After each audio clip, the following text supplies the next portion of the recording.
पहलगाम की घटना हुई। पहलगाम की घटना होने के बाद में पूरा देश सरकार से सवाल पूछ रहा है।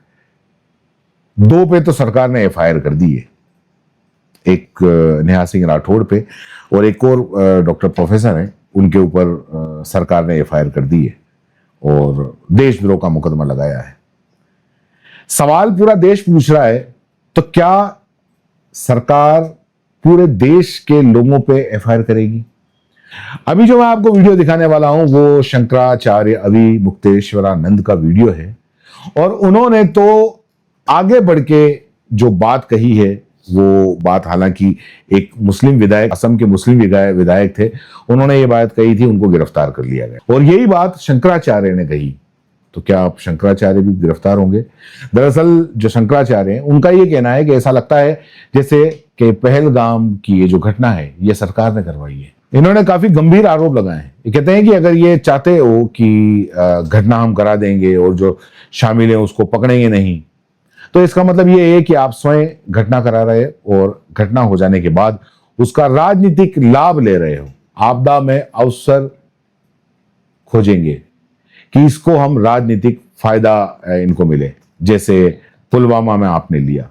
ये मैं नहीं कह रहा हूं, ये दरअसल ये जो हिंदुओं के जो सबसे बड़े धर्मगुरु हैं ये कह रहे हैं। अब इन पर कौन सा केस चलेगा?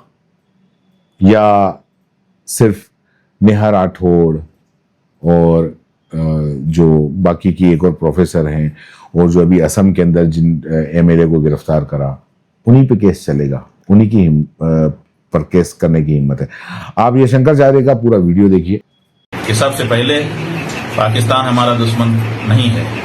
सबसे पहले हमारे में से जिसने चूक की, जिसकी चूक के कारण वो लोग आ गए और आकर के मारे और मार करके चले गए, पहले तो उसको पकड़ो अगर सचमुच की कार्यवाही चाहते हो तो। और अगर ये चाहते हो कि नहीं हम घटना करा देंगे और उसमें जो शामिल है उसको पकड़ेंगे नहीं, तो इसका मतलब है कि आप स्वयं घटना करा रहे हो और उसका घटना हो जाने के बाद राजनीतिक लाभ ले रहे हो। आपदा में अवसर आप खोजेंगे कि हमको इसका राजनीतिक फायदा मिल जाए, जैसे पुलवामा में आपने ले लिया।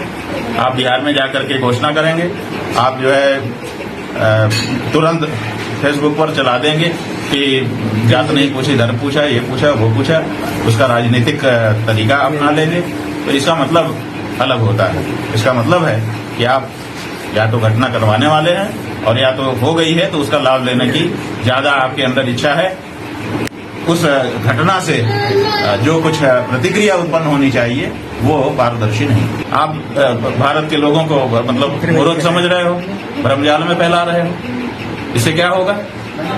सबसे पहले हमारा यही कहना है, अभी भी बार बार कहना है कि सबसे पहले जिनके जिम्मेदारी में ये लोग वहां पर पर्यटन करने के लिए गए थे, जिन पे भरोसा करके गए थे, उन सबको, चाहे वो नेता हो चाहे अधिकारी हो, पहले उनको चिन्हित करो और उनको टारगेट करो। पहला फायर उनके ऊपर होना चाहिए। वही है हमारे सबसे बड़े दुश्मन। अगर वहां से पाकिस्तान से कोई आतंकी आ रहा था तो वो वैसे नहीं आ गया। 150, 200, 300 किलोमीटर दूर है वहां से जो सीमा है। इतनी लंबी दूरी असलहा लेकर के, वो भी सामान्य लिलीपुट नहीं है कि अपने मुट्ठी में बांध लिया और चले गए। AK-47 है, असॉल्ट राइफल है, बड़े बड़े हथियार हैं। उन बड़े बड़े हथियारों को लेकर कैसे कोई आ जाता है और कैसे फिर वारदात करके चला भी जाता है? आप ना तो बोल पा, एक डंडा नहीं मार पाए आप। क्या है आपकी कितनी बड़ी असफलता है और आप बड़ी बड़ी बातें ढेंग हाँक रहे हो।